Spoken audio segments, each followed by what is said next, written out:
Assalamu alaikum, dear students. Welcome to the physics class again.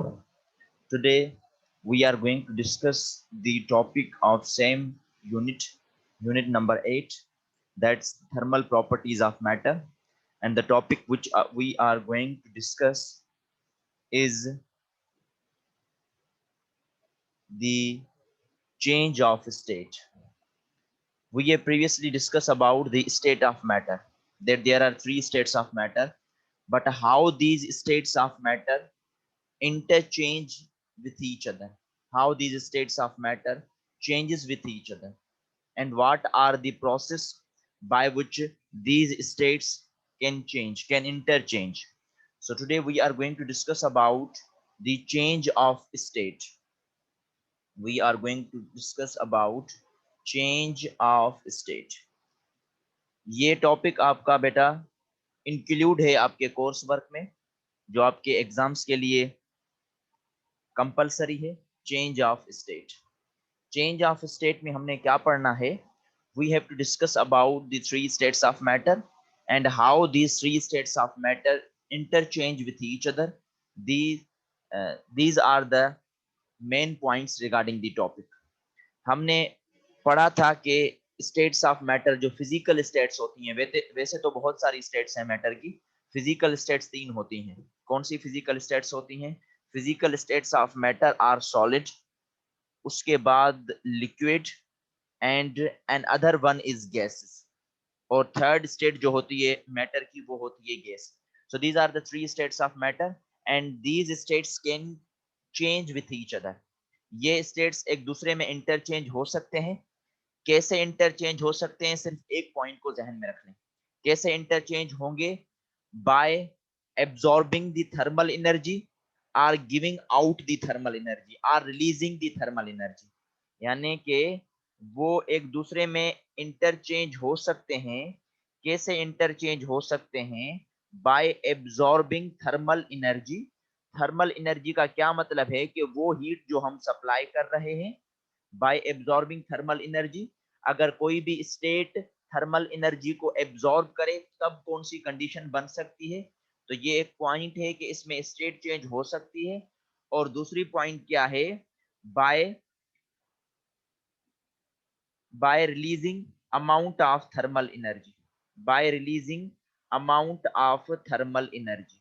यानी कि वो thermal energy को या तो एब्जॉर्ब करेगा या तो थर्मल एनर्जी को रिलीज करेगा. थर्मल एनर्जी को एब्जॉर्ब करे या थर्मल एनर्जी को रिलीज करे, इन दो प्रोसेस तहत, इन दो पॉइंट्स तहत मैटर की स्टेट्स एक दूसरे में इंटरचेंज हो सकती हैं. Okay, so let me share the screen in front of you. आपके सामने मैं स्क्रीन शेयर कर रहा हूं, काइंडली इसको देखिएगा. Screen share. Okay, so these are the three states of matter in a picture. एक पिक्चर में मैंने three states of matter condition के थ्रू दिखाई है आपको. इस थ्री स्टेट्स ऑफ मैटर में हमने एक मैटर की स्टेट को दूसरी मैटर की स्टेट में चेंज करना है. कौन से प्रोसेस हैं और कैसे वो हीट गेन करेंगे, एब्जॉर्ब करेंगे या हीट को रिलीज करेंगे, उन टर्म्स में हम डिस्कस करते हैं.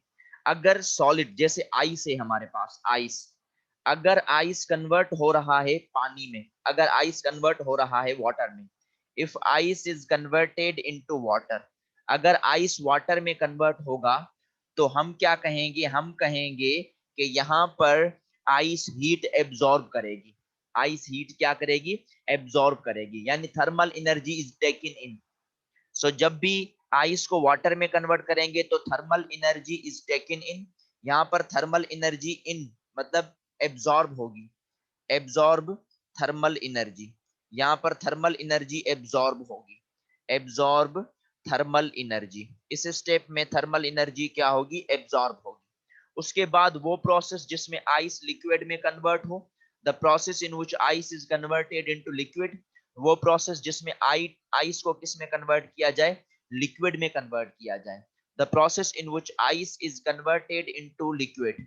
वो प्रोसेस जिसमें आइस लिक्विड में कन्वर्ट हो रहा है, और लिक्विड को हम क्या कह रहे हैं? वाटर कह रहे हैं. तो मैं यहाँ पर लिख लेता हूं, the process in which ice is converted into water. Condition याद रखिएगा कि वो थर्मल एनर्जी को एब्जॉर्ब करेगा और आइस कन्वर्ट हो जाएगा वाटर में। तो अगर आइस वाटर में कन्वर्ट हो रहा है तो इस प्रोसेस को हम क्या कहते हैं? इस प्रोसेस को हम कहते हैं मेल्टिंग। इस प्रोसेस को क्या नाम देते हैं? हम मेल्टिंग नाम देते हैं। उसके बाद अगर दूसरी पॉइंट आपके थ्रू में डिफाइन करना चाहूँ आपके सामने, तो वो ये होगी कि अगर लिक्विड को गैसेस में कन्वर्ट की जाए, यानी लिक्विड को अगर हम गैस में कन्वर्ट करना चाहें, स्टीम में कन्वर्ट चाहें, तो वो भी क्या करेगा? वो भी हीट को एब्जॉर्ब करेगा, यानी हीट इज टेकन इन। यहाँ पर भी हीट क्या करेगा? टेकन इन करेगा, हीट को एब्जॉर्ब करेगा। तो अगर ये सीरीज वाइज ऐसे चल रही है, मतलब सॉलिड लिक्विड में कन्वर्ट हो रहा है, लिक्विड गैस में कन्वर्ट हो रहा है, तो हीट इज टेकन इन। यहाँ पर भी हीट क्या होगी? टेकन इन, यानी ये हीट क्या लेगा? इंटरनली, अंदर की तरफ लेगा। अगर हीट टेकन इन ले रहा है तो लिक्विड कन्वर्ट हो रहा है गैसेस स्टेट में। तो जब लिक्विड कन्वर्ट हो गैस स्टेट में, when liquid is converted into gas state, जब लिक्विड गैस स्टेट में कन्वर्ट हो तो उस प्रोसेस को हम कहते हैं एवापोरेशन। उस प्रोसेस को हम क्या कहते हैं? Evaporation. In which liquid is converted into the gaseous state.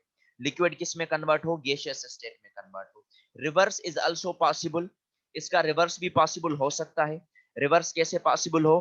कि अगर हमारे पास स्टीम हो, अगर हमारे पास गैस हो, तो हम गैस को कन्वर्ट कर सकते हैं। हम गैस को क्या कर सकते हैं? कन्वर्ट कर सकते हैं। सेम गैस को कन्वर्ट कर सकते हैं लिक्विड में, और अगेन लिक्विड को कन्वर्ट कर सकते हैं आइस में।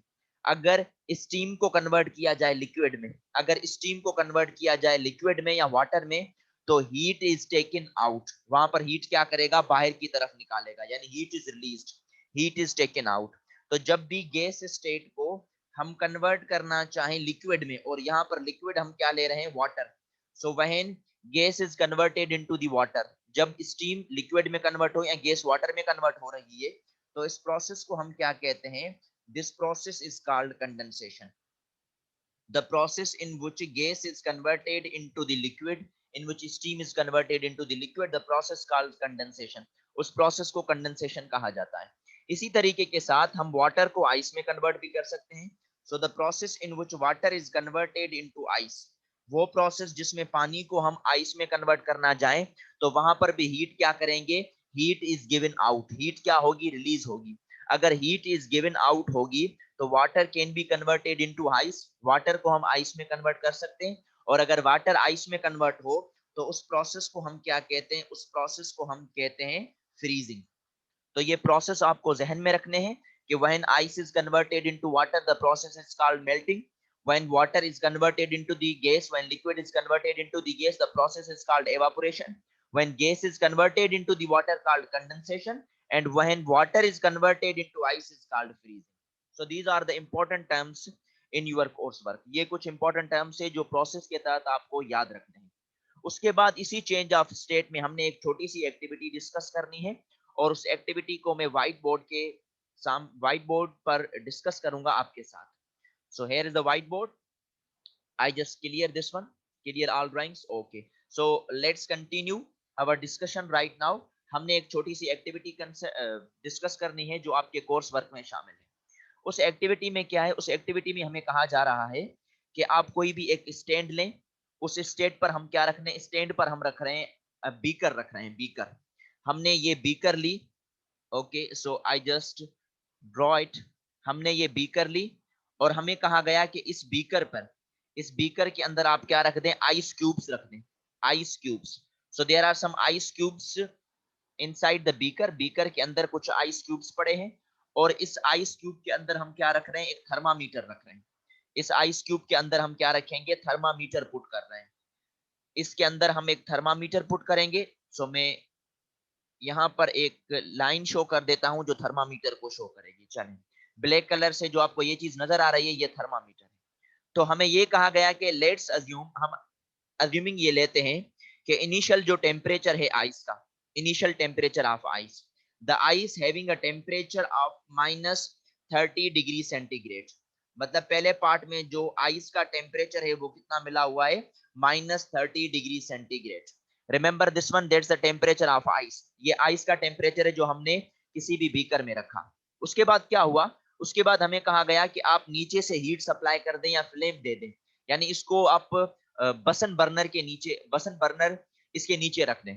तो बसन बर्नर का काम क्या होता है? वो इसको हीट देता है, हीट सप्लाई कर देता है। अब क्या होगा कि जब हीट सप्लाई करेंगे, जब हम हीट देंगे बाय बसन बर्नर, बसन बर्नर के थ्रू हम हीट देंगे, तो टेम्परेचर क्या होता जाएगा, टेम्परेचर जो कम था -30 डिग्री सेंटीग्रेड, तो वो राइज होता जाएगा। टेम्परेचर क्या होता जाएगा, राइज होता जाएगा। और कब तक टेम्परेचर बनेगा, जब वो -30 डिग्री सेंटीग्रेड पर कहां तक न बन जाए, 0 डिग्री सेंटीग्रेड तक न बन जाए। यानी -30 डिग्री सेंटीग्रेड तक कहां तक बनेगा, ये हो जाएगा 0 डिग्री सेंटीग्रेड तक। तब तक याद रखिएगा द आइस रिमेन्स आइस, जो बर्फ होगी वो बर्फ ही रहेगी। यानी अगर -30 डिग्री सेंटीग्रेड है या 0 डिग्री सेंटीग्रेड है, यहाँ पर उस मटेरियल के जो कैरेक्टरिस्टिक्स हैं वो आइस ही रहेंगे, आइस कन्वर्ट नहीं होगी वाटर में। वाटर में कब कन्वर्ट होगी, जब टेम्परेचर 0 डिग्री सेंटीग्रेड से ऊपर बढ़ जाए। तो अब क्या होगा अगर हम इसी को ग्राफिकली देखें, ग्राफिकली एनालाइज करना चाहें, तो हमने कहा कि हमारे पास ये यहाँ पर एक ग्राफ बना रहे हैं, और ये ग्राफ किसको शो करेगा, ये गिवन टेम्परेचर को शो करेगा। हमने कहा आइस का जो गिवन टेम्परेचर है वो -30 है, वो -20 भी हो सकता है, और ये वाली पॉइंट है 0, वो 0 भी बन सकता है। उसके बाद अगर ऊपर लाइन पर जा रहे हैं तो टेम्परेचर बढ़ता जा रहा है, लेट सपोज 20, यहाँ पर हो रहा है 40, अगेन यहाँ पर हो रहा है 60, अगेन यहाँ पर हो रहा है 80, अगेन यहाँ पर हम ले रहे हैं 100। So these are the required values of temperature, ये टेम्परेचर की रिक्वायर्ड वैल्यूज है। और ऊपर की तरफ एरो है तो इसका मतलब है टेम्परेचर बढ़ता जा रहा है। हमने जो आइस का इनिशियल टेम्परेचर रखा था वो था -30 डिग्री सेंटीग्रेड। याद रखिएगा आप भले टेम्परेचर को इंक्रीज करते जाएं, जब वो 0 डिग्री सेंटीग्रेड तक पहुंच जाए तब तक आइस के कैरेक्टरिस्टिक्स क्या रहेंगे, आइस ही रहेंगे। यानी कि अगर यहां से मैं एक लाइन रिप्रेजेंट करवाऊं, तो वो लाइन क्या बताएगी, वो लाइन बताएगी कि आइस रिमेन्स आइस। यानी -30 डिग्री सेंटीग्रेड के बाद हम कहा जा रहे हैं, 0 डिग्री सेंटीग्रेड पर। लेकिन यहाँ पर उस स्टेट के जो कैरेक्टरिस्टिक्स हैं वो कौन से हैं, वो आइस वाले हैं, यानी इट रिमेन्स आइस, वो आइस ही रहेगी। अब होगा क्या कि हम फिर भी 0 डिग्री सेंटीग्रेड से हीट सप्लाई देते रहेंगे, हम हीट गिवन देते रहेंगे, हम हीट देते रहेंगे 0 डिग्री सेंटीग्रेड से, लेकिन कुछ टाइम के लिए टेम्परेचर रेज नहीं होगा, कुछ टाइम के लिए टेम्परेचर क्या होगा, रेज नहीं होगा। यानी कि हम हीट को सप्लाई करते रहेंगे, हीट इज सप्लाइड, हम हीट को सप्लाई करते रहेंगे, हीट सप्लाई, हम हीट को सप्लाई करते रहेंगे। No temperature change, temperature change नहीं होगा, no temperature change, temperature change नहीं होगा। याद रखिएगा वो अमाउंट ऑफ हीट, वो अमाउंट ऑफ हीट जो हम आइस को दे रहे हैं, जो हम क्या कह रहे हैं, आइस को दे रहे हैं, लेकिन आइस का टेम्परेचर नहीं बढ़ रहा। क्यों आइस का टेम्परेचर नहीं बढ़ रहा, क्योंकि कुछ टाइम के लिए, क्योंकि कुछ टाइम के लिए आइस क्या रहेगी, आइस ही रहेगी। लेकिन जब वो 0 डिग्री सेंटीग्रेड से टेम्परेचर बढ़ेगा, 0 डिग्री सेंटीग्रेड से क्या करेगा, टेम्परेचर बढ़ेगा, so it would be converted into water, वो किस में कन्वर्ट होगी, वाटर में कन्वर्ट होगी। यानी कुछ टाइम के लिए क्या होगा, कुछ टाइम के लिए आइस एंड वाटर साथ में रहेंगे, आइस एंड वाटर। तो ये जो कैरेक्टरिस्टिक्स बता रहा है ये आइस और वाटर का बता रहा है। अगर हम 0 डिग्री सेंटीग्रेड का जो गिवन टेम्परेचर था उससे ज्यादा हीट सप्लाई करेंगे, तो आइस क्या करेगा, हीट को एब्जॉर्ब करेगा अपने पास, हीट को एब्जॉर्ब करता जाएगा, करता जाएगा, करता जाएगा, और एक ऐसी पॉइंट आ जाएगी जहां पर वो कन्वर्ट हो जाएगा किसमें, वाटर में। और जब वो आइस वाटर में कन्वर्ट हो जाए तो हम कह लेंगे कि उसका टेम्परेचर अब 0 डिग्री सेंटीग्रेड से बढ़ जाएगा। ये टॉपिक हम आगे चल के डिस्कस करेंगे, जो हम हीट सप्लाई कर रहे हैं और आइस अपनी स्टेट चेंज करने की कोशिश कर रहा है, लेकिन टेम्परेचर उसका चेंज नहीं हो रहा, तो इस हीट को कहा जाता है latent heat of fusion, which we will discuss for next, हम डिस्कस करेंगे इसी चैप्टर में। अब क्या होगा कि जब कुछ टाइम के लिए उसने हीट को एब्जॉर्ब कर लिया, तो जाहिर सी बात है वहां पर टेम्परेचर की वैल्यू सेम ही है, तो वो हीट को एब्जॉर्ब करता जाएगा, करता जाएगा, करता जाएगा, तो आइस का वाटर का मिक्सचर होता जाएगा। कुछ टाइम के बाद क्या होगा, वो वाटर में कन्वर्ट हो जाएगा, यानी कि टेम्परेचर अब 0 डिग्री सेंटीग्रेड से बढ़ जाएगा। कितना टेम्परेचर बढ़ता जाएगा, टेम्परेचर बढ़ता जाएगा 100 डिग्री सेंटीग्रेड तक। कितना टेम्परेचर बढ़ता जाएगा, 100 डिग्री सेंटीग्रेड तक। जब ये 100 डिग्री सेंटीग्रेड तक टेम्परेचर हो जाएगा तो वहीं पर भी सेम स्टेट आएगी, कुछ टाइम के लिए हीट को एब्जॉर्ब करेगा पानी, जब तक वो स्टीम में कन्वर्ट ना हो तब तक क्या करेगा, तब तक उसका टेम्परेचर कांस्टेंट रहेगा। और वो हीट जिसमें वो वाटर एब्जॉर्ब कर रहा है लेकिन टेम्परेचर को चेंज नहीं कर रहा, कोशिश कर रहा है कि अपनी स्टेट को चेंज करे, जब 100 डिग्री सेंटीग्रेड से टेम्परेचर बढ़ जाएगा तो वो स्टीम में कन्वर्ट हो जाएगा।